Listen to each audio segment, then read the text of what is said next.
फिर पूछेगा 2 से अधिक बच्चे होने पर, 2 से अधिक बच्चे होने पर बोर्ड पूछेगा तो बोलेंगे 12 सप्ताह का मिलेगा।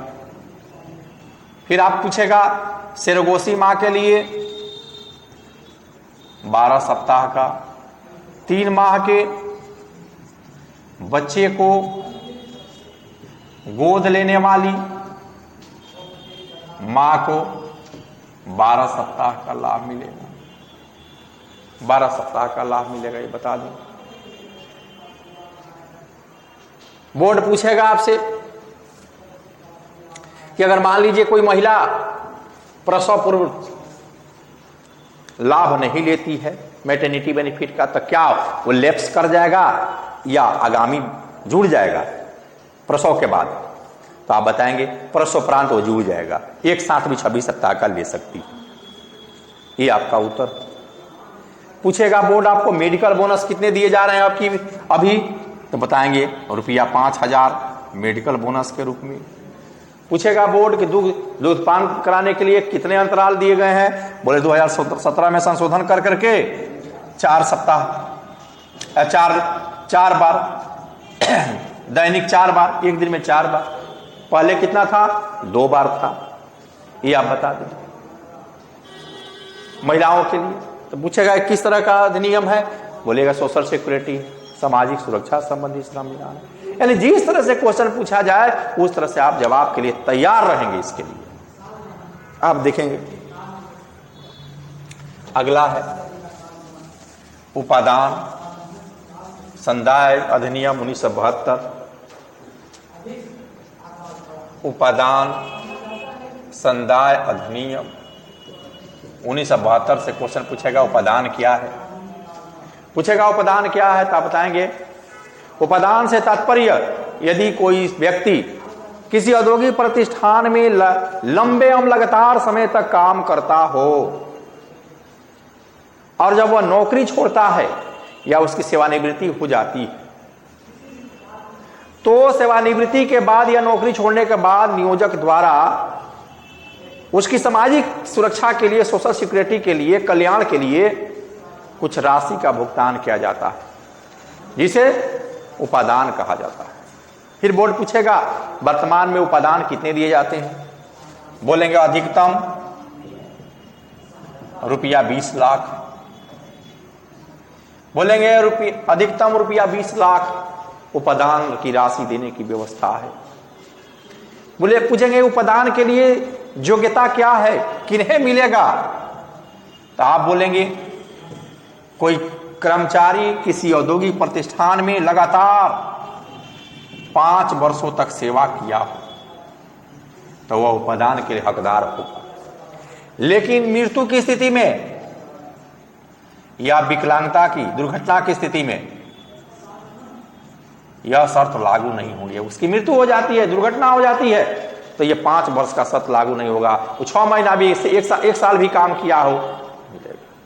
पूछेगा कि उपादान की अगर मान लीजिए कोई कर्मचारी 6 महीना से कम काम किया हो तो गणना में शामिल होगा, आप बोलेंगे नहीं, 6 महीना से अधिक वाले ही शामिल हो। तो ये हो गया आपका उपादान समुदाय से क्वेश्चन पूछेगा निश्चित तौर पर। फिर आपके बाद बाल श्रम से आ जाएगा क्वेश्चन होगा।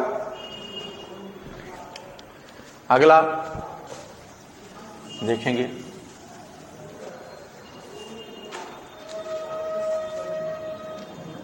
बाल श्रम प्रतिषेध एवं विनियमन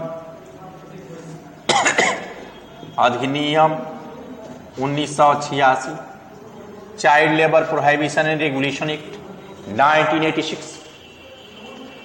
पूछेगा बाल श्रम में किसको कहते हैं या बालक को, इस एक्ट के अनुसार बालक को परिभाषित दीजिए। बालक से तात्पर्य ऐसे व्यक्ति से है जिन्होंने अपनी आयु का 14वां वर्ष पूरा नहीं किया हो, यानी 14 वर्ष से कम का हो।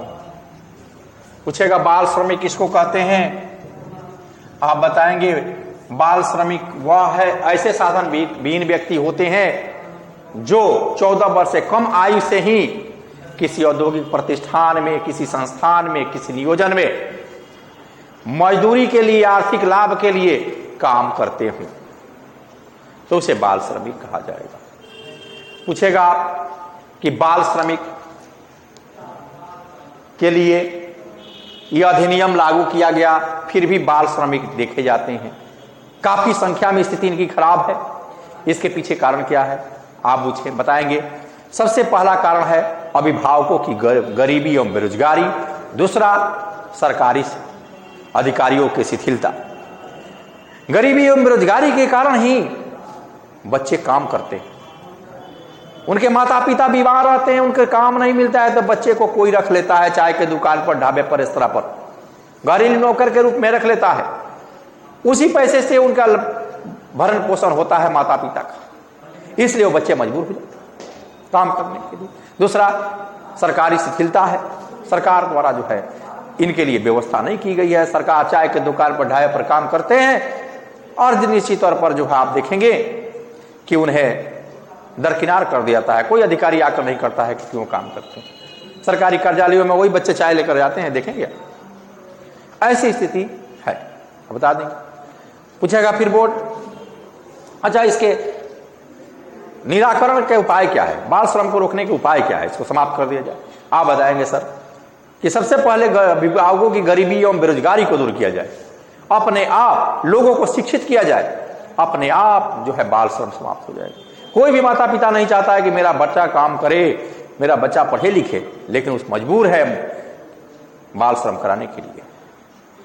और साथ ही सरकार के द्वारा जो है नीतिगत फैसले लिए जाए कि बाल श्रम को जो है रोजगार में नहीं लगाया जाए। फिर आपसे पूछा जाएगा, अच्छा बताएं आप कि विभिन्न व्यवसायों एवं प्रक्रियाओं में बालकों के नियोजन पर प्रतिषेध है, इनकी संख्या कितनी है आप बताएंगे। 18 व्यवसाय और 65 प्रक्रियाएं। अच्छा पूछेगा फिर कि कुछ संशोधन हुआ है इधर, बताएं कुछ संशोधन आप 2016 में क्या संशोधन हुआ है। आप बताएंगे कि सर अब जो है कलाकार के रूप में भी बालक काम कर सकते हैं, लेकिन यह जैसे सिनेमा में, टीवी में काम कर सकते हैं, लेकिन यह काम अधिकतम 5 घंटे का होगा और उसकी सहमति आवश्यक है। आप प्रत्येक 3 घंटे पर 1 घंटे का विश्राम अंतराल देना आवश्यक होगा। यदि अभिभावक बालकों से व्यवसायिक काम लेते हैं तो उन्हें भी दंडित करने का प्रावधान है, उन पर भी 10,000 रुपये दंड लगाया जाएगा। दंड की प्रक्रिया में बदलाव आ गया है।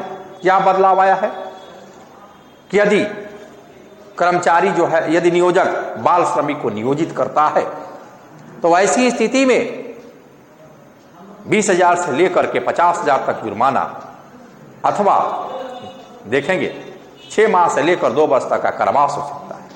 ये बता देंगे फटाफट, आपका उत्तर हो जाएगा। फिर आपसे पूछा जाएगा अगला प्रश्न, अब दूसरा। तो आज इतना ही रहने देते हैं, फिर नेक्स्ट क्लास में आप लोग को और बताएंगे। थैंक यू, धन्यवाद।